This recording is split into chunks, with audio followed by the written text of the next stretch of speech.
ये आपेसिटिकार होस पाइप अच्छे ये जो ये फाटिଯିବ देखो ये फाटिଯିବ ताहले आप बोर पिस्टन खराब करदेव आप एयर फिल्टर नुआ थिले भी तो यहीपटे धूलटा टाणिदेव फिल्टर जिते सफा कले भी किसी प्रभाव पड़ोनी तो ये फाटिले तुरंत चेंज करदेव ना बोर पिस्टन खराब हो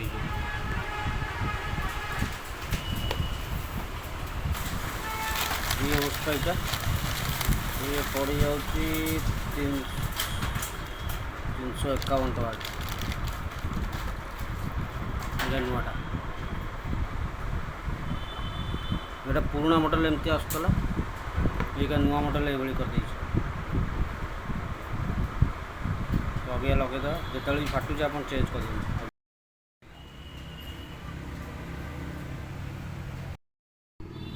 air filter you head connection हो देखो ये कनेक्शन हो